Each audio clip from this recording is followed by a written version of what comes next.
talk about all the murmur, which is very crucial to remember for our exam. And I made it, and you also remember in this order, because what's happened, if we remember the murmur individually, and we have understanding of each murmur, but at the time of the recall in the exam we get confused, what is it. So after you understanding the concept behind the murmur, why it's occurring, then you have to remember specifically for the exam. And this is how I made for this, and this is also helped me a lot to clear my step 1 exam. And this is goes like, the first one is you all know that is from S1 heart sound to S2 heart sound is systole, then S2, then S3, S4, and again S1 is come, that is the diastole, right? So in the first one we see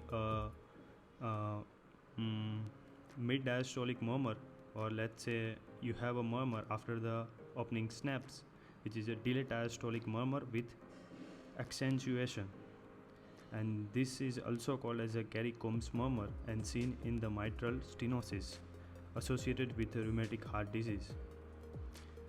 The second one is a systolic murmur, and we see the intensity of the murmur is the same throughout the systole, so it's called a pansystolic murmur. And it is, if it is a low pitch, then it is a MR or TR, mitral regurgitation or tricuspid regurgitation. The mitral regurgitation mostly seen with early rheumatic heart disease or post MI patient, and the TR is seen with the patient using IV abuser patient on the right side that cause tricuspid valve endocarditis. And if it is high pitch, like pansystolic murmur with high pitch, it's most probably, and it is a neonate or infants, it's a ventricular septal defect, and the ventricular septal defect is the most common acyanotic heart disease, and most commonly the affected part is a perimembranous defect. And now we are shifted to third.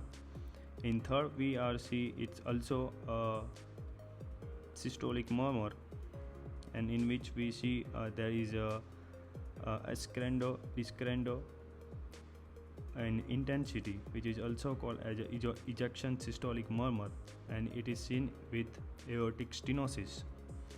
And aortic stenosis has a bimodal age distribution, like it's mostly when we are aged there is a aortic wall calcification is occur, and patient will present to you with a syncope, angina, and dyspnea on the exertion. Patient is not able to climb up or more walking than we normally does. And it's also seen in the early 50s, like due to underlying cause like bicuspid aortic valve, and mostly bicuspid aortic valve associated with Turner syndrome. The fourth one is we see there is a systole is clear, but we heard a murmur in early diastole, so it's called early diastolic murmur with high pitch, that's seen with aortic regurgitation. The fifth one we are again see the systolic, and we see a mid systolic click, and then we see ascendo-systolic murmur, and it's mostly characteristic to the mitral valve prolapse, and it's associated with Marfan syndrome. And sixth one is unique, like we heard a pen or continuous machinery like murmur heard in a systole as well as in the diastole, and it's mostly heard in the left side infraclavicular fossa, which is a Gibson space, and it is a second intercostal space, and the left side parasternally. And the risk factor for the patent ductus arteriosus is premature baby, or maybe patient mother had rubella in second trimester and baby will get a congenital rubella syndrome. And medical management, with medical management is we do NSAIDs.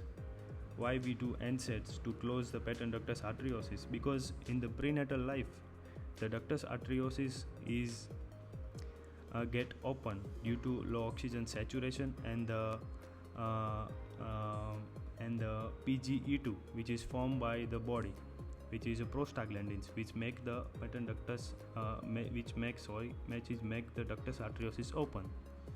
And if we want to close it, we should give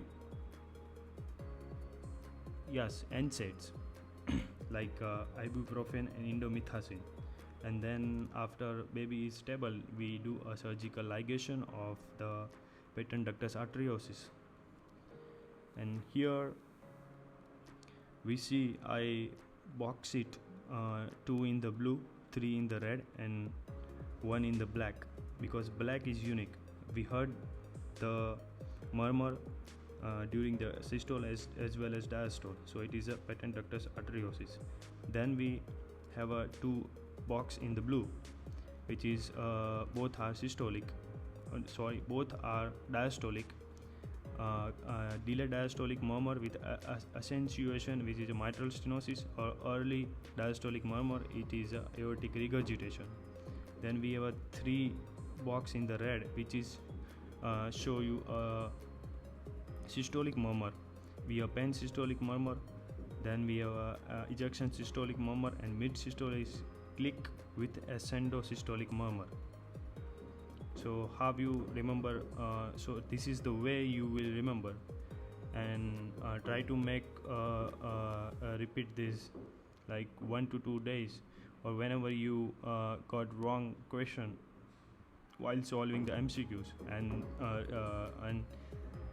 recall all the murmur in this way. So it's able to, like, when the question is come, you like quickly jump into the specific murmur.